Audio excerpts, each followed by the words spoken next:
ਸਾਰੇ ਵਿਦਿਆਰਥੀਆਂ ਨੂੰ ਪਿਆਰ ਭਰੀ ਸਤਿ ਸ਼੍ਰੀ ਅਕਾਲ। 9ਵੀਂ ਜਮਾਤ ਦੇ ਬਹੁਤ ਹੀ ਪਿਆਰੇ ਵਿਦਿਆਰਥੀਓ, ਅੱਜ ਆਪਾਂ ਤੁਹਾਡੀ ਪੰਜਾਬੀ ਦੀ ਪਾਠ ਪੁਸਤਕ ਵੰਨਗੀ ਵਿੱਚ ਦਰਜ ਕਹਾਣੀ ਕੱਲੋ ਪੜ੍ਹਾਂਗੇ ਅਤੇ ਉਸ ਬਾਰੇ ਵਿਚਾਰ ਚਰਚਾ ਕਰਾਂਗੇ। ਸੋ ਮੈਂ ਉਮੀਦ ਕਰਦਾ ਕਿ 9ਵੀਂ ਜਮਾਤ ਦੇ ਸਾਰੇ ਵਿਦਿਆਰਥੀਆਂ ਕੋਲ ਵੰਨਗੀ ਦੀ ਕਿਤਾਬ ਜ਼ਰੂਰ ਮੌਜੂਦ ਹੋਊਗੀ ਔਰ ਵੰਨਗੀ ਦੇ ਵਿੱਚ ਪਹਿਲੀ ਕਹਾਣੀ ਜੋ ਆਪਣੇ ਸਿਲੇਬਸ ਦੇ ਵਿੱਚ ਦਰਜ ਹੈ ਕੱਲੋ, ਉਹ ਸਾਰੇ ਵਿਦਿਆਰਥੀ ਆਪਣੀਆਂ ਆਪਣੀਆਂ ਕਿਤਾਬਾਂ ਵਿੱਚੋਂ ਕੱਢ ਲੈਣ ਤਾਂ ਕਿ ਆਪਾਂ ਇਸ ਬਾਰੇ ਵਿਚਾਰ ਚਰਚਾ ਕਰੀਏ। ਸੋ ਬਹੁਤ ਹੀ ਪਿਆਰੇ ਵਿਦਿਆਰਥੀਓ, ਕੱਲੋ ਕਹਾਣੀ ਜਿਸ ਦੇ ਲੇਖਕ ਨਾਨਕ ਸਿੰਘ ਜੀ ਹਨ, ਇੱਕ ਬਹੁਤ ਮਸ਼ਹੂਰ ਨਾਵਲਕਾਰ ਆਪਣੇ ਪੰਜਾਬੀ ਸਾਹਿਤ ਵਿੱਚ ਹਨ, ਉਹਨਾਂ ਦੁਆਰਾ ਇਹ ਕਹਾਣੀ ਲਿਖੀ ਗਈ ਹੈ। ਸੋ ਨਾਨਕ ਸਿੰਘ ਬਾਰੇ ਪਹਿਲਾਂ ਆਪਾਂ ਕੁਝ ਗੱਲਾਂ ਜਾਣਦੇ ਹਾਂ। ਨਾਨਕ ਸਿੰਘ ਪਿਆਰੇ ਵਿਦਿਆਰਥੀਓ, ਇਸ ਕਹਾਣੀ ਕੱਲੋ ਦੇ ਲੇਖਕ ਨਾਨਕ ਸਿੰਘ ਜੀ ਹਨ। ਉਹਨਾਂ ਦਾ ਜਨਮ 1897 ਈਸਵੀ ਨੂੰ ਚੱਕ ਹਮੀਦ ਜ਼ਿਲ੍ਹਾ ਜੇਹਲਮ, ਜੋ ਕਿ ਅੱਜ ਕੱਲ੍ਹ ਪਾਕਿਸਤਾਨ ਵਿੱਚ ਮੌਜੂਦ ਹੈ, ਉੱਥੇ ਹੋਇਆ। ਉਹਨਾਂ ਦੇ ਮਾਤਾ ਜੀ ਦਾ ਨਾਮ ਸ਼੍ਰੀਮਤੀ ਲక్ష్ਮੀ ਅਤੇ ਪਿਤਾ ਜੀ ਦਾ ਨਾਮ ਬਹਾਦਰ ਚੰਦ ਸੀ। ਉਹਨਾਂ ਦਾ ਬਚਪਨ ਦਾ ਨਾਮ ਹੰਸਰਾਜ ਸੀ ਔਰ ਉਹਨਾਂ ਨੇ 5ਵੀਂ ਕਲਾਸ ਤੱਕ ਹੀ ਪੜ੍ਹਾਈ ਸੀ ਉਹ ਕੀਤੀ ਸੀ, ਕਿਉਂਕਿ ਗਰੀਬੀ ਕਰਕੇ ਉਹ ਜ਼ਿਆਦਾ ਨਹੀਂ ਸੀ ਪੜ੍ਹ ਸਕੇ। ਔਰ ਇਸ ਤੋਂ ਬਾਅਦ ਗਿਆਨੀ ਬਾਘ ਸਿੰਘ ਜੀ ਦੀ ਸਰਪ੍ਰਸਤੀ ਕਰਕੇ ਉਹਨਾਂ ਨੇ ਸਿੱਖ ਧਰਮ ਨੂੰ ਅਪਣਾਇਆ ਔਰ ਆਪਣਾ ਨਾਮ ਹੰਸਰਾਜ ਤੋਂ ਨਾਨਕ ਸਿੰਘ ਰੱਖ ਲਿਆ। ਇਸ ਤੋਂ ਇਲਾਵਾ ਪਿਆਰੇ ਵਿਦਿਆਰਥੀਓ, 1922 ਦੇ ਵਿੱਚ ਅਕਾਲੀ ਲਹਿਰ ਵਿੱਚ ਭਾਗ ਲੈਣ ਕਰਕੇ ਉਹਨਾਂ ਨੂੰ ਜੇਲ੍ਹ ਵੀ ਜਾਣਾ ਪਿਆ ਔਰ ਜੇਲ੍ਹ ਵਿੱਚ ਰਹਿ ਕੇ ਹੀ ਉਹਨਾਂ ਵਿੱਚ ਲੇਖਕ ਬਣਨ ਦੀ ਜਿਹੜੀ ਤਾਂਘ ਸੀ, ਲੇਖਕ ਬਣਨ ਦੀ ਜਿਹੜੀ ਇੱਛਾ ਸੀ, ਉਹ ਜਾਗੀ। ਇਸ ਤੋਂ ਇਲਾਵਾ ਉਹਨਾਂ ਦੇ ਪੰਜਾਬੀ ਸਾਹਿਤ ਨੂੰ ਦਿੱਤੇ ਗਏ ਪ੍ਰਸਿੱਧ ਨਾਵਲ ਚਿੱਟਾ ਲਹੂ, ਅੱਧ ਖਿੜਿਆ ਫੁੱਲ, ਜੀਵਨ ਸੰਗਰਾਮ, ਆਦਮਖੋਰ, ਇੱਕ ਮਿਆਨ ਦੋ ਤਲਵਾਰਾਂ, ਪਵਿੱਤਰ ਪਾਪੀ, ਇਹ ਕੁਝ ਮਸ਼ਹੂਰ ਪੰਜਾਬੀ ਦੇ ਪ੍ਰਸਿੱਧ ਨਾਵਲ ਹੈ। ਔਰ ਇਸ ਤੋਂ ਇਲਾਵਾ ਪਵਿੱਤਰ ਪਾਪੀ ਜਿਹੜਾ ਉਹਨਾਂ ਦਾ ਨਾਵਲ ਹੈ, ਇਹਦੇ ਉੱਪਰ ਹਿੰਦੀ ਫਿਲਮ ਵੀ ਬਣ ਚੁੱਕੀ ਹੈ। ਇਸ ਤੋਂ ਇਲਾਵਾ ਕਹਾਣੀ ਸੰਗ੍ਰਹਿ ਜਿਹੜੇ ਨਾਨਕ ਸਿੰਘ ਜੀ ਦੁਆਰਾ ਲਿਖੇ ਗਏ ਹੰਝੂਆਂ ਦੇ ਹਾਰ, ਸੱਧਰਾਂ ਦੇ ਹਾਰ, ਮਿੱਧੇ ਹੋਏ ਫੁੱਲ ਅਤੇ ਠੰਡੀਆਂ ਛਾਵਾਂ। ਸੋ ਪਿਆਰੇ ਵਿਦਿਆਰਥੀਓ, ਇਸ ਤੋਂ ਇਲਾਵਾ ਨਾਨਕ ਸਿੰਘ ਜੀ ਨੂੰ ਸਾਹਿਤ ਅਕਾਦਮੀ ਪੁਰਸਕਾਰ ਵੀ ਮਿਲਿਆ, ਜੋ ਉਹਨਾਂ ਦੇ ਇੱਕ ਪ੍ਰਸਿੱਧ ਨਾਵਲ ਇੱਕ ਮਿਆਨ ਦੋ ਤਲਵਾਰਾਂ ਲਈ ਮਿਲਿਆ ਸੀ। ਸੋ ਪਿਆਰੇ ਵਿਦਿਆਰਥੀਓ, ਇਹ ਸੀ ਨਾਨਕ ਸਿੰਘ ਜੀ ਬਾਰੇ ਜਾਣਕਾਰੀ। ਤਾਂ ਹੁਣ ਆਪਾਂ ਅੱਜ ਦੀ ਕਹਾਣੀ ਦੇ ਉੱਪਰ ਵਾਪਸ ਆਉਣੇ ਆ, ਜੋ ਕਹਾਣੀ ਦਾ ਨਾਮ ਹੈ ਕੱਲੋ। ਸੋ ਪਿਆਰੇ ਵਿਦਿਆਰਥੀਓ, ਇਸ ਕਹਾਣੀ ਦੀ ਸ਼ੁਰੂਆਤ 1936 ਈਸਵੀ ਵਿੱਚ ਹੁੰਦੀ ਹੈ, ਜਦੋਂ ਲੇਖਕ ਨੂੰ ਆਪਣੀ ਇੱਕ ਨਾਵਲ ਕਾਗਜ਼ਾਂ ਦੀ ਬੇੜੀ ਲਿਖਣ ਦੀ ਇੱਛਾ ਜਾਗੀ ਔਰ ਉਹਨੇ ਸੋਚਿਆ ਕਿ ਇਸ ਨਾਵਲ ਨੂੰ ਲਿਖਿਆ ਜਾਵੇ। ਔਰ ਉਸਨੇ ਜੇਬ ਦੇ ਵਿੱਚ ਇੰਨੇ ਪੈਸੇ ਨਹੀਂ ਸਨ ਕਿ ਉਹ ਆਪਣੀ ਮਨਪਸੰਦ ਦੀ ਥਾਂ ਧਰਮਸ਼ਾਲਾ ਵਿੱਚ ਇੱਕ ਜਗ੍ਹਾ ਹੈ ਮੈਕਲੋਡਗੰਜ, ਉਸ ਥਾਂ 'ਤੇ ਲੇਖਕ ਆਮ ਹੀ ਜਾਂਦਾ ਸੀ ਔਰ ਉੱਥੇ ਜਾ ਕੇ ਨਾਵਲ ਲਿਖਦਾ ਸੀ ਜਾਂ ਕਹਾਣੀ ਸੰਗ੍ਰਹਿ ਲਿਖਦਾ ਸੀ। ਪਰ ਇਸ ਵਾਰ ਲੇਖਕ ਦੀ ਜੇਬ ਜ਼ਿਆਦਾ ਪੈਸੇ ਨਾ ਹੋਣ ਕਰਕੇ ਉਹਨਾਂ ਨੇ ਆਪਣਾ ਵਿਚਾਰ ਬਦਲਿਆ ਔਰ ਘਰ ਦੇ ਵਿੱਚ ਹੀ ਰਹਿ ਕੇ ਨਾਵਲ ਲਿਖਣ ਬਾਰੇ ਸੋਚਿਆ। ਪਰ ਲੇਖਕ ਇੱਥੇ ਇੱਕ ਸ਼ਬਦ ਵਰਤਦਾ ਹੈ ਕਿ ਅੰਬਾਂ ਦੀ ਭੁੱਖ ਅੰਬਾਕੜੀਆਂ ਨਾਲ ਕਿੱਥੇ ਲੈਂਦੀ ਹੈ। ਭਾਵ ਜਦੋਂ ਲੇਖਕ ਧਰਮਸ਼ਾਲਾ ਵਿੱਚ ਮੈਕਲੋਡਗੰਜ ਦੇ ਵਿੱਚ ਵਧੀਆ ਵਾਤਾਵਰਨ ਜਾ ਕੇ, ਵਧੀਆ ਮਾਹੌਲ ਵਿੱਚ ਜਾ ਕੇ ਕਹਾਣੀਆਂ ਜਾਂ ਨਾਵਲ ਲਿਖਦਾ ਸੀ, ਉਹ ਮਾਹੌਲ ਹੁਣ ਘਰ ਦੇ ਵਿੱਚ ਮਿਲਣਾ ਮੁਸ਼ਕਲ ਸੀ। ਪਰ ਲੇਖਕ ਨੇ ਕੋਸ਼ਿਸ਼ ਕੀਤੀ ਕਿ ਮੈਂ ਇੱਥੇ ਘਰ ਹੀ ਰਹਿ ਕੇ ਹੀ ਨਾਵਲ ਇਸ ਵਾਰ ਲਿਖਾਂਗਾ। ਪਰ ਘਰ ਦੇ ਵਿੱਚ ਲੇਖਕ ਨੂੰ ਉਹੋ ਜਿਹਾ ਮਾਹੌਲ ਨਹੀਂ ਮਿਲਿਆ, ਜਿਸ ਕਰਕੇ ਲੇਖਕ ਨੇ ਮਜਬੂਰੀ ਵਸ ਧਰਮਸ਼ਾਲਾ ਵਿੱਚ ਆਪਣੇ ਇੱਕ ਦੋਸਤ ਦੇ ਘਰ, ਇੱਕ ਮੁਹੱਲੇ ਦੇ ਵਿੱਚ ਜਾ ਕੇ, ਇੱਕ ਮਕਾਨ ਸੀ ਲੇਖਕ ਦਾ, ਉਹਦੇ ਮਿੱਤਰ ਦਾ, ਉੱਥੇ ਜਾ ਕੇ ਉਸਨੇ ਨਾਵਲ ਲਿਖਣ ਦਾ ਫੈਸਲਾ ਕੀਤਾ। ਤਾਂ ਲੇਖਕ ਧਰਮਸ਼ਾਲਾ ਆਪਣੇ ਮਿੱਤਰ ਦੇ ਘਰ ਪਹੁੰਚਿਆ। ਉਸ ਦਾ ਜਿਹੜਾ ਮਿੱਤਰ ਸੀਗਾ ਉਹ ਇਕੱਲਾ ਹੀ ਉਸ ਘਰ ਦੇ ਵਿੱਚ ਰਹਿੰਦਾ ਸੀਗਾ। ਉਹ ਸਵੇਰੇ ਆਪਣਾ ਰੋਟੀ ਪਾਣੀ ਖਾ ਕੇ ਤੇ ਘਰੋਂ ਚਲੇ ਜਾਂਦਾ ਸੀ ਔਰ ਸ਼ਾਮ ਨੂੰ ਵਾਪਸ ਆਉਂਦਾ ਸੀ। ਤਾਂ ਇਸ ਤਰ੍ਹਾਂ ਲੇਖਕ ਨੇ ਦੇਖਿਆ ਕਿ ਉਸ ਨੂੰ ਇੱਥੇ ਵਧੀਆ ਮਾਹੌਲ ਮਿਲ ਜਾਏਗਾ, ਪਰ ਲੇਖਕ ਨੂੰ ਨਹੀਂ ਸੀ ਪਤਾ ਕਿ ਇੱਥੇ ਇਹਨੂੰ ਬਹੁਤ ਵੱਡੀ ਇੱਕ ਮੁਸ਼ਕਲ ਦਾ ਸਾਹਮਣਾ ਕਰਨਾ ਪਵੇਗਾ। ਉਹ ਮੁਸ਼ਕਲ ਕੀ ਸੀ ਪਿਆਰੇ ਵਿਦਿਆਰਥੀਓ? ਇਸ ਮੁਹੱਲੇ ਵਿੱਚ ਇੱਕ ਸਫਾਈ ਸੇਵਕਾ ਜੋ ਕਿ ਗਲੀਆਂ ਦੀ ਸਫਾਈ ਕਰਦੀ ਸੀ, 2 ਟਾਈਮ ਉਹ ਗਲੀਆਂ ਦੇ ਵਿੱਚ ਆ ਕੇ ਮੁਹੱਲੇ ਦੇ ਵਿੱਚ ਸਫਾਈ ਕਰਦੀ ਸੀ। ਉਸ ਦਾ ਨਾਮ ਸੀ ਕੱਲੋ, ਔਰ ਉਹ ਕੱਲੋ ਇੰਨੀ ਬੜਬੋਲੀ ਸੀ, ਇੰਨਾ ਉਹਦਾ ਸੁਭਾਅ ਸੜੀਅਲ ਸੀ ਕਿ ਉਹ ਜਦੋਂ ਵੀ ਮੁਹੱਲੇ ਦੇ ਵਿੱਚ ਆਉਂਦੀ ਸੀ ਤਾਂ ਉਹ ਹਰ ਇੱਕ ਨਾਲ ਆਡਾ ਲਾਉਂਦੀ ਸੀ, ਹਰ ਇੱਕ ਨਾਲ ਲੜਦੀ ਸੀ, ਹਰ ਇੱਕ ਨਾਲ ਬੁਰਾ ਭਲਾ ਬੋਲਦੀ ਸੀ। ਔਰ ਮੁਹੱਲੇ ਵਾਲੇ ਵੀ ਉਹਨੂੰ ਕੋਈ ਜ਼ਿਆਦਾ ਵਧੀਆ ਤਰੀਕੇ ਨਾਲ ਨਹੀਂ ਸੀ ਸਮਝਦੇ, ਉਹ ਵੀ ਉਹਦੇ ਨਾਲ ਲੜਦੇ ਸੀ, ਉਹਨੂੰ ਬੁਰਾ ਭਲਾ ਬੋਲਦੇ ਸੀ, ਉਹਨੂੰ ਗਾਲਾਂ ਕੱਢਦੇ ਸੀਗੇ। ਤਾਂ ਲੇਖਕ ਨੇ ਦੇਖਿਆ ਕਿ ਜਿੰਨੀ ਦੇਰ ਤੱਕ ਕੱਲੋ ਉਸ ਮੁਹੱਲੇ ਵਿੱਚ ਸਫਾਈ ਕਰਦੀ ਸੀ, ਓਨੀ ਦੇਰ ਤੱਕ ਮੁਹੱਲੇ ਦੇ ਵਿੱਚ ਚੀਕ ਚਿਹਾੜਾ, ਰੌਲਾ ਰੱਪਾ, ਗਾਲਾਂ ਕੱਢਣ ਦੀਆਂ ਆਵਾਜ਼ਾਂ ਜਿਹੜੀਆਂ ਸੀ ਉਹ ਲੇਖਕ ਨੂੰ ਸੁਣਦੀਆਂ ਰਹਿੰਦੀਆਂ ਸਨ, ਜਿਸ ਕਰਕੇ ਲੇਖਕ ਬਹੁਤ ਪਰੇਸ਼ਾਨ ਹੋਇਆ, ਆਵਾਜ਼ਾਰ ਹੋਇਆ। ਤਾਂ ਲੇਖਕ ਨੇ ਸੋਚਿਆ ਕਿ ਮੈਨੂੰ ਇਹ ਜਗ੍ਹਾ ਛੱਡ ਕੇ ਜਾਣੀ ਪਊਗੀ, ਕਿਉਂਕਿ ਮੈਨੂੰ ਇੱਥੇ ਉਹ ਮਾਹੌਲ ਨਹੀਂ ਮਿਲ ਰਿਹਾ ਜਿਸ ਕਰਕੇ ਮੈਂ ਇੱਥੇ ਆਇਆ ਸੀ ਔਰ ਨਾਵਲ ਲਿਖਣ ਬਾਰੇ ਸੋਚਿਆ ਸੀ। ਤਾਂ ਲੇਖਕ ਨੇ ਇਹ ਸੋਚਿਆ ਕਿ ਕੱਲ੍ਹ ਮੈਂ ਇਹ ਜਗ੍ਹਾ ਖਾਲੀ ਕਰਕੇ ਕਿਸੇ ਹੋਰ ਜਗ੍ਹਾ 'ਤੇ ਚਲਾ ਜਾਵਾਂਗਾ। ਅਗਲੀ ਜਦੋਂ ਸਵੇਰ ਹੋਈ ਤਾਂ ਪਿਆਰੇ ਵਿਦਿਆਰਥੀਓ, ਉਸ ਦਿਨ ਬਹੁਤ ਜ਼ਿਆਦਾ ਮੀਂਹ ਪਿਆ। ਤਾਂ ਮੀਂਹ ਕਰਕੇ ਲੇਖਕ ਉਸ ਦਿਨ ਨਹੀਂ ਜਾ ਸਕਿਆ। ਤਾਂ ਲੇਖਕ ਨੇ ਸੋਚਿਆ ਕਿ ਚਲੋ ਅੱਜ ਮੀਂਹ ਦਾ ਮੌਸਮ ਹੋਣ ਕਰਕੇ ਕੱਲੋ ਵੀ ਮੁਹੱਲੇ ਦੇ ਵਿੱਚ ਨਹੀਂ ਆਈ, ਤਾਂ ਲੇਖਕ ਨੇ ਸੋਚਿਆ ਕਿਉਂ ਨਾ ਕੁਝ ਲਿਖਿਆ ਜਾਵੇ। ਤਾਂ ਲੇਖਕ ਨੇ ਉਸ ਸਮੇਂ ਨਾਵਲ ਲਿਖਣਾ ਸ਼ੁਰੂ ਕੀਤਾ ਔਰ ਮੁਹੱਲੇ ਦੇ ਵਿੱਚ ਕਿਉਂਕਿ ਕੱਲੋ ਨਹੀਂ ਸੀ ਆਈ, ਪਰ ਲੇਖਕ ਦਾ ਧਿਆਨ ਦਰਵਾਜ਼ੇ ਵੱਲ ਹੀ ਸੀ ਕਿ ਕੱਲੋ ਹੁਣੇ ਵੀ ਆਏਗੀ ਔਰ ਹੁਣੇ ਵੀ ਮੁਹੱਲੇ ਦੇ ਵਿੱਚ ਰੌਲਾ ਪਏਗਾ, ਪਰ ਦੁਪਹਿਰ ਤੱਕ ਕੱਲੋ ਨਹੀਂ ਆਈ, ਜਿਸ ਕਰਕੇ ਲੇਖਕ ਨੇ ਨਾਵਲ ਲਿਖਣ ਦਾ ਕੰਮ ਕਾਫੀ ਹੱਦ ਤੱਕ ਦੁਪਹਿਰ ਤੱਕ ਨਿਬੇੜ ਲਿਆ।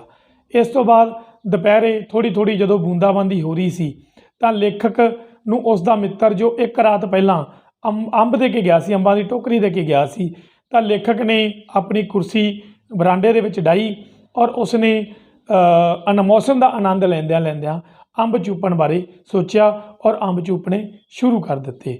ਪਰ ਇੱਕੋ ਦਮ ਲੇਖਕ ਤੜਪ ਗਿਆ ਜਦੋਂ ਉਸਦੇ ਕੰਨਾਂ ਦੇ ਵਿੱਚ ਕੱਲੋ ਦੀ ਆਵਾਜ਼ ਪਈ।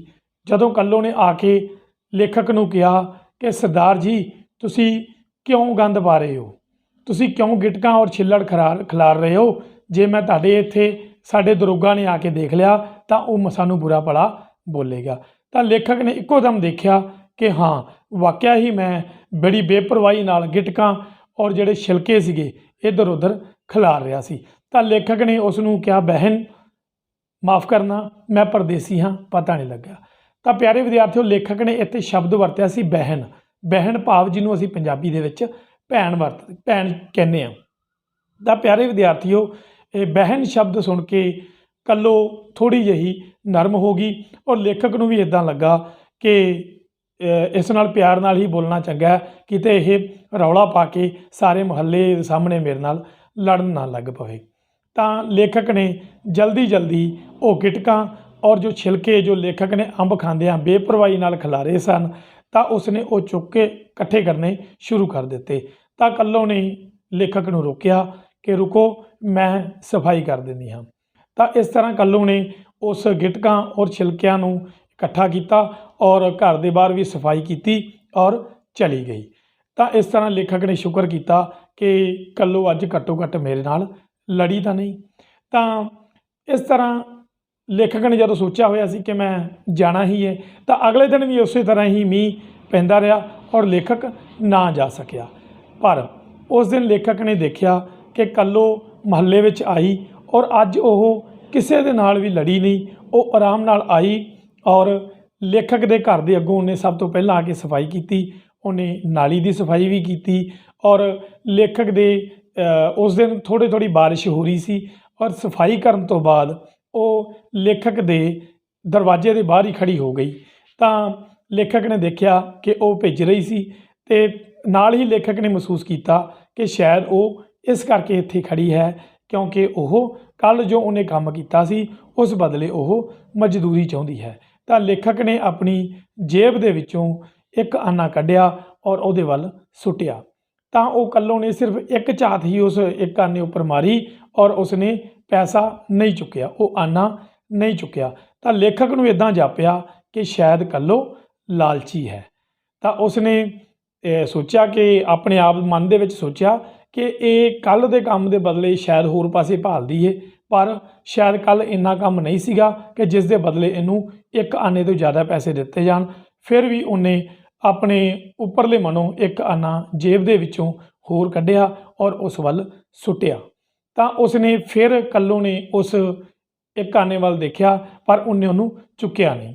ਤਾਂ ਲੇਖਕ ਨੇ ਥੋੜ੍ਹਾ ਜਿਹਾ ਖਿੱਝ ਕੇ ਬੋਲਿਆ ਕਿ ਤੈਨੂੰ ਕੰਮ ਦੇ ਬਦਲੇ ਇਸ ਤੋਂ ਕੀ 1 ਰੁਪਈਆ ਹੁਣ ਦੇ ਦਿਆਂ, ਕਿਉਂਕਿ ਲੇਖਕ ਨੂੰ ਸ਼ਾਇਦ ਇਹ ਲੱਗ ਰਿਹਾ ਸੀ ਕਿ ਕੱਲੋ ਆਪਣੇ ਕੰਮ ਦੇ ਬਦਲੇ ਪੈਸੇ ਮੰਗ ਰਹੀ ਹੈ। ਪਰ ਕੱਲੋ ਨੇ ਕਿਹਾ ਕਿ ਮੈਂ ਇਹ ਪੈਸੇ ਨਹੀਂ ਲਵਾਂਗੀ। ਲੇਖਕ ਨੇ ਅੱਗੋਂ ਪੁੱਛਿਆ, ਕਿਉਂ, ਤੂੰ ਇਹ ਪੈਸੇ ਕਿਉਂ ਨਹੀਂ ਲਏਂਗੀ? ਤਾਂ ਕੱਲੋ ਨੇ ਕਿਹਾ ਕਿ ਤੁਸੀਂ ਮੈਨੂੰ ਕੱਲ੍ਹ ਭੈਣ ਕਿਹਾ ਸੀ, ਇਸ ਕਰਕੇ ਮੈਂ ਇਹ ਪੈਸੇ ਨਹੀਂ ਲਵਾਂਗੀ। ਤਾਂ ਇਹ ਗੱਲ ਸੁਣ ਕੇ ਲੇਖਕ ਇੱਕਦਮ ਸੁੰਨ ਹੋ ਗਿਆ। ਲੇਖਕ ਨੇ ਮਹਿਸੂਸ ਕੀਤਾ ਕਿ ਇਹ ਉਹੀ ਕੱਲੋ ਹੈ ਜੋ ਸਾਰਾ ਦਿਨ ਮੁਹੱਲੇ ਵਿੱਚ ਲੜਦੀ ਸੀ, ਸੜੀ ਵਾਲੇ ਦਾ ਸੁਭਾਅ ਸੀ, ਸਾਰਾ ਦਿਨ ਆਢਾ ਲਾਈ ਰੱਖਦੀ ਸੀ ਗੁਆਂਢੀਆਂ ਦੇ ਨਾਲ। ਤਾਂ ਅੱਜ ਇਹ ਬੜੀ ਸ਼ਾਂਤ ਹੋ ਕੇ ਮੇਰੇ ਕੋਲ ਪੈਸੇ ਵੀ ਨਹੀਂ ਲੈ ਰਹੀ ਔਰ ਬੜੇ ਸ਼ਾਂਤ ਸੁਭਾਅ ਨਾਲ ਮੈਨੂੰ ਇਹ ਕਹਿ ਰਹੀ ਹੈ ਕਿ ਤੁਸੀਂ ਮੈਨੂੰ ਕੱਲ੍ਹ ਭੈਣ ਕਿਹਾ ਸੀ, ਇਸ ਕਰਕੇ ਮੈਂ ਤੁਹਾਡੇ ਕੋਲੋਂ ਪੈਸੇ ਨਹੀਂ ਲੈਣੇ। ਤਾਂ ਲੇਖਕ ਨੇ ਉਸ ਨੂੰ ਕੱਲੋਂ ਨੂੰ ਕਿਹਾ ਕਿ ਤੂੰ ਥੋੜ੍ਹਾ ਜਿਹਾ ਅੰਦਰ ਲੰਘ ਗਿਆ, ਕਿਉਂਕਿ ਉਹ ਉੱਥੇ ਖੜੀ ਭਿੱਜ ਰਹੀ ਸੀ। ਪਰ ਕੱਲੋਂ ਨੇ ਉਸ ਗੱਲ ਨੂੰ ਨਹੀਂ ਮੰਨਿਆ। ਉਹਨੇ ਕਿਹਾ ਕਿ ਕੋਈ ਗੱਲ ਨਹੀਂ, ਸਾਨੂੰ ਤਾਂ ਇਸ ਤਰ੍ਹਾਂ ਮੀਂਹ ਦੇ ਵਿੱਚ ਭਿੱਜਣ ਦੀ ਆਦਤ ਹੈ। ਪਰ ਲੇਖਕ ਨੂੰ ਲੱਗਿਆ ਕਿ ਨਹੀਂ, ਉਹ ਬਹੁਤ ਜ਼ਿਆਦਾ ਭਿੱਜ ਰਹੀ ਸੀ। ਤਾਂ ਲੇਖਕ ਦੇ ਬੜਾ ਕਹਿਣ 'ਤੇ ਉਹ ਥੋੜ੍ਹਾ ਜਿਹਾ ਅੰਦਰ ਆਈ, ਪਰ ਉੱਥੇ ਰੁਕ ਗਈ, ਕਿਉਂਕਿ ਉਹਨੇ ਕਿਹਾ ਕਿ ਦਾਦਾ ਜੀ, ਇਹ ਤੁਹਾਡਾ ਰੋਟੀ ਬਣਾਉਣ ਦੀ ਜਗ੍ਹਾ ਹੈ, ਮੈਂ ਇਸ ਤੋਂ ਜ਼ਿਆਦਾ ਅੱਗੇ ਨਹੀਂ ਆ ਸਕਦੀ।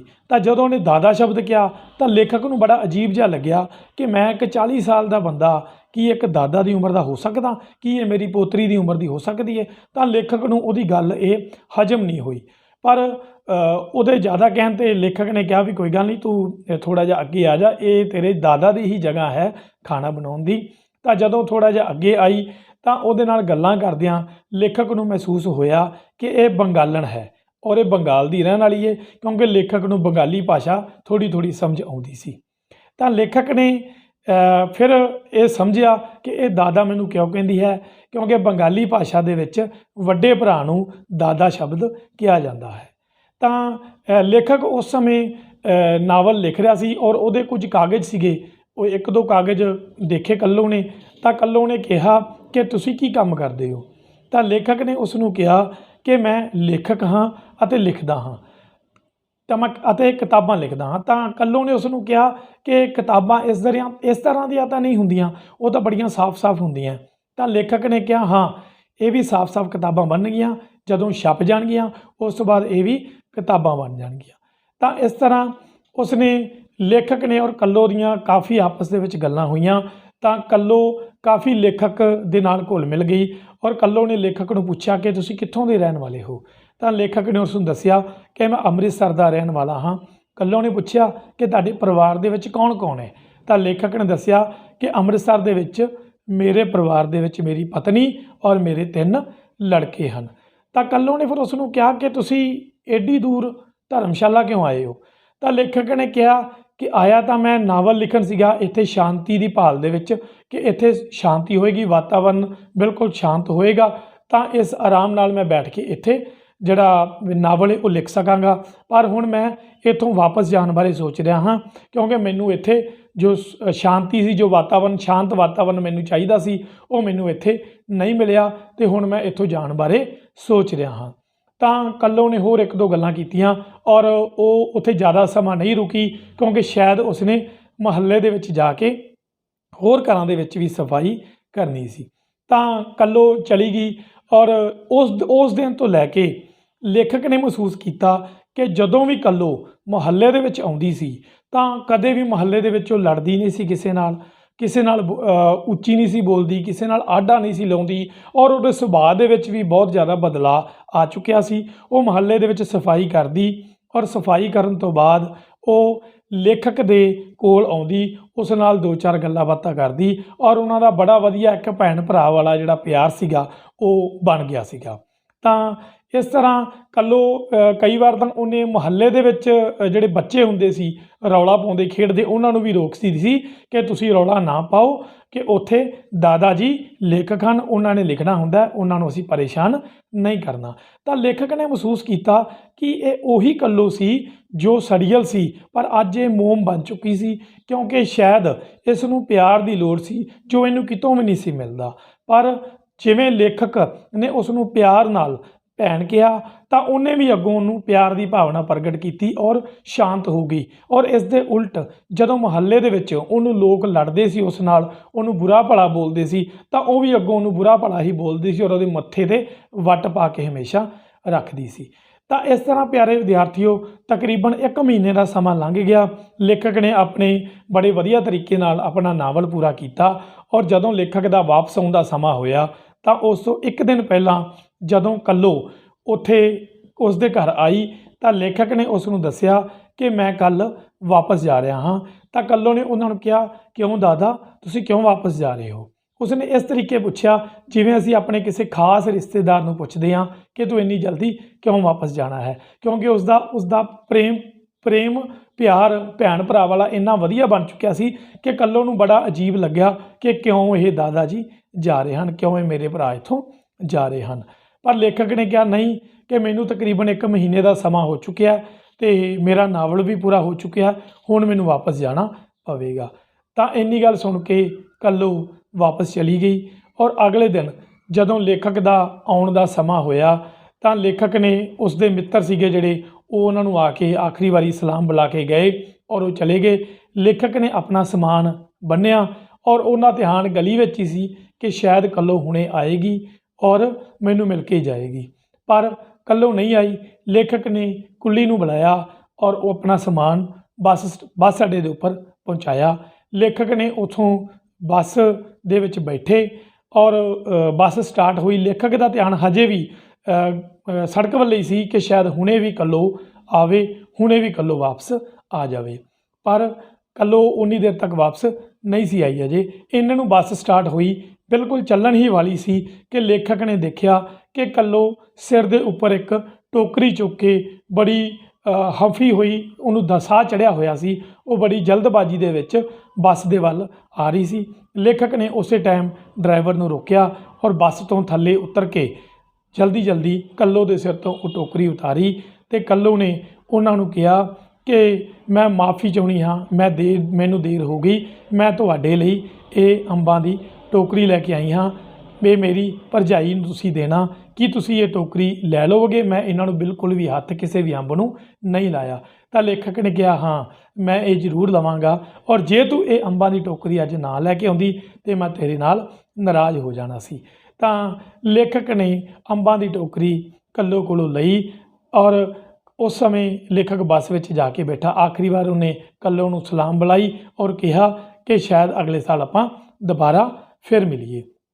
ਤਾਂ ਇਸ ਤਰ੍ਹਾਂ ਲੇਖਕ ਦੀ ਬੱਸ ਤੁਰ ਪਈ ਔਰ ਕੱਲੋ ਆਪਣੇ ਭਰਾ ਦੇ ਪਿਆਰ ਦੇ ਵਿੱਚ ਭਿੱਜੀ ਹੋਈ ਉੱਥੇ ਬੱਸ ਸਟੈਂਡ ਦੇ ਉੱਪਰ ਖੜੀ ਸੀ।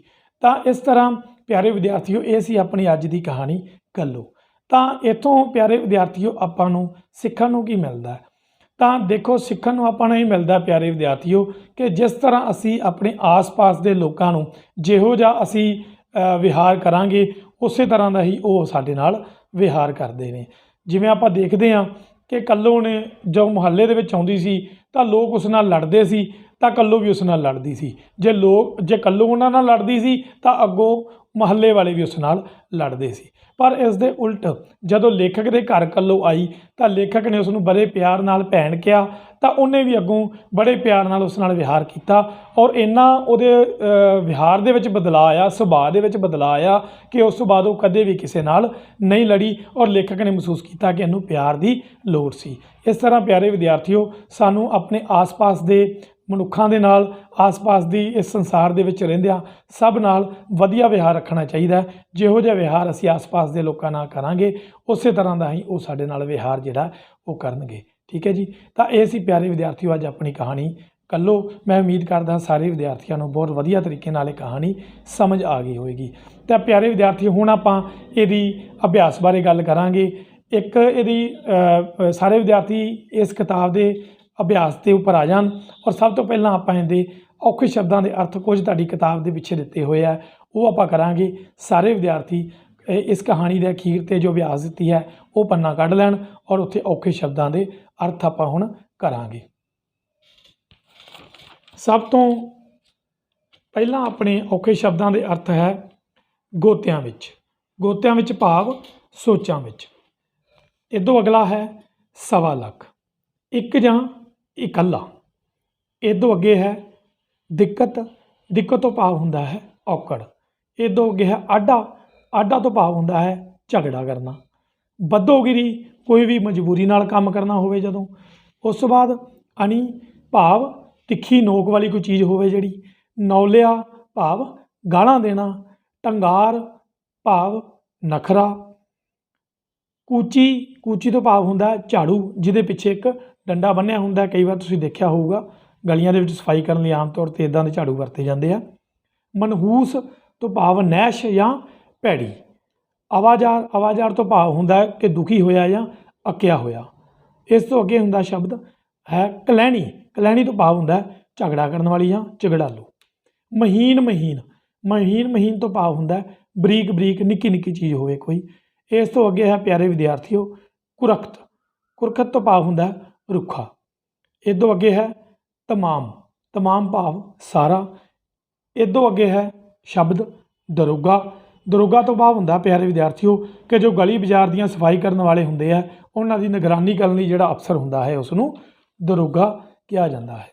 ਤਾਂ ਪਿਆਰੇ ਵਿਦਿਆਰਥੀਓ ਇਹ ਸੀ ਆਪਣੇ ਔਖੇ ਸ਼ਬਦਾਂ ਦੇ ਅਰਥ।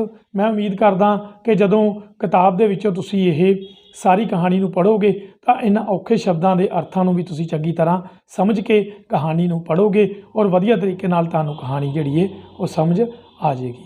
ਤਾਂ ਪਿਆਰੇ ਵਿਦਿਆਰਥੀ ਹੁਣ ਆਪਾਂ ਇਸ ਕਹਾਣੀ ਦੇ ਪਿੱਛੇ ਦਿੱਤੇ ਹੋਏ ਪ੍ਰਸ਼ਨਾਂ ਬਾਰੇ ਵਿਚਾਰ ਚਰਚਾ ਕਰਾਂਗੇ। ਸਾਰੇ ਵਿਦਿਆਰਥੀ ਇਸ ਪਾਠ ਦੇ ਪਿੱਛੇ ਦਿੱਤੇ ਹੋਏ ਪ੍ਰਸ਼ਨ ਕੱਢੋ ਤਾਂ ਕਿ ਆਪਾਂ ਉਹਨਾਂ ਦੇ ਉੱਪਰ ਵਿਚਾਰ ਚਰਚਾ ਕਰ ਸਕੀਏ। ਸੋ ਪਿਆਰੇ ਵਿਦਿਆਰਥੀਓ ਪਹਿਲਾ ਪ੍ਰਸ਼ਨ ਜਿਹੜਾ ਆਪਣੇ ਹੈ, ਪਰ ਅੰਬਾਂ ਦੀ ਭੁੱਖ ਅੰਬਾਕੜੀਆਂ ਨਾਲ ਕਦੋਂ ਦੂਰ ਹੋ ਸਕਦੀ ਸੀ? ਲੇਖਕ ਨੇ ਅਜਿਹਾ ਕਿਉਂ ਸੋਚਿਆ? ਲੇਖਕ ਨੇ ਅਜਿਹਾ ਇਸ ਕਰਕੇ ਸੋਚਿਆ ਕਿਉਂਕਿ ਪਿਆਰੇ ਵਿਦਿਆਰਥੀਓ ਇਸ ਤੋਂ ਪਹਿਲਾਂ ਲੇਖਕ ਹਰ ਸਾਲ ਧਰਮਸ਼ਾਲਾ ਵਿੱਚ ਮੈਕਲੋਡਗੰਜ ਨਾਂ ਦੀ ਜਗ੍ਹਾ ਦੇ ਉੱਪਰ ਜਾਂਦਾ ਸੀ ਔਰ ਉੱਥੇ ਜਾ ਕੇ ਨਾਵਲ ਜਾਂ ਕਾਵਿ ਕਹਾਣੀਆਂ ਲਿਖਦਾ ਸੀ।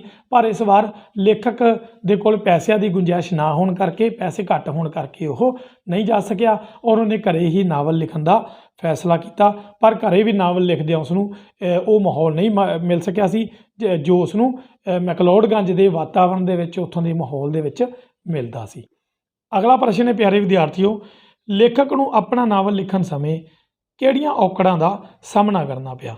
ਲੇਖਕ ਨੂੰ ਨਾਵਲ ਲਿਖਣ ਸਮੇਂ ਪਹਿਲੀ ਔਕੜ ਤਾਂ ਇਹ ਪੇਸ਼ ਆਈ ਕਿ ਉਹਦੇ ਜੇਬ ਵਿੱਚ ਪੈਸੇ ਘੱਟ ਹੋਣ ਕਰਕੇ ਉਹ ਆਪਣੀ ਮਨਪਸੰਦ ਜਗ੍ਹਾ ਮੈਕਲੋਡਗੰਜ ਨਹੀਂ ਜਾ ਸਕਿਆ ਔਰ ਦੂਜਾ ਉਹਨੂੰ ਜਿੱਥੇ ਉਹ ਧਰਮਸ਼ਾਲਾ ਵਿੱਚ ਆਪਣੇ ਮਿੱਤਰ ਦੇ ਘਰ ਜਾ ਕੇ ਰਿਹਾ, ਉੱਥੇ ਜਾ ਕੇ ਉਹਨੂੰ ਉਹ ਇੱਕ ਕੰਮ ਕਰਨ ਵਾਲੀ ਔਰਤ ਸੀ ਕੱਲੋ, ਉਹ ਜਦੋਂ ਵੀ ਮਹੱਲੇ 'ਚ ਆਉਂਦੀ ਸੀ ਉੱਥੇ ਆਡਾ ਲਾ ਕੇ ਰੱਖਦੀ ਸੀ ਔਰ ਜਿੰਨੀ ਦੇਰ ਉਹ ਮਹੱਲੇ ਦੇ ਵਿੱਚ ਰਹਿੰਦੀ ਸੀ ਉੱਥੇ ਰੌਲਾ ਹੀ ਪਿਆ ਰਹਿੰਦਾ ਸੀ ਔਰ ਲੇਖਕ ਨੂੰ ਵੀ ਉੱਥੇ ਉਹ ਮਾਹੌਲ ਨਹੀਂ ਮਿਲਿਆ ਜੋ ਉਸਨੇ ਸੋਚਿਆ ਸੀ।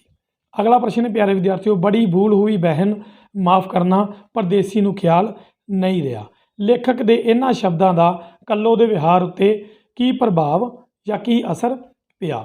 ਤਾਂ ਪਿਆਰੇ ਵਿਦਿਆਰਥੀਓ ਲੇਖਕ ਦੇ ਇਹਨਾਂ ਸ਼ਬਦਾਂ ਦਾ ਕੱਲੋ 'ਤੇ ਇਹ ਵਿਹਾਰ ਪਿਆ ਕਿ ਜਦੋਂ ਲੇਖਕ ਅੰਬ ਚੁੱਕ ਕੇ ਗਿਟਕਾਂ ਸੁੱਟ ਰਿਹਾ ਸੀ ਤਾਂ ਕੱਲੋ ਨੇ ਉਸ ਨੂੰ ਕੜਕ ਕੇ ਕਿਹਾ ਕਿ ਸਰਦਾਰ ਜੀ ਤੁਹਾਨੂੰ ਦਿਖਾਈ ਨਹੀਂ ਦਿੰਦਾ, ਤੁਸੀਂ ਗਿਟਕਾਂ ਤਾਂ ਇੱਦਾਂ ਸੱਟ ਰਹੇ ਹੋ।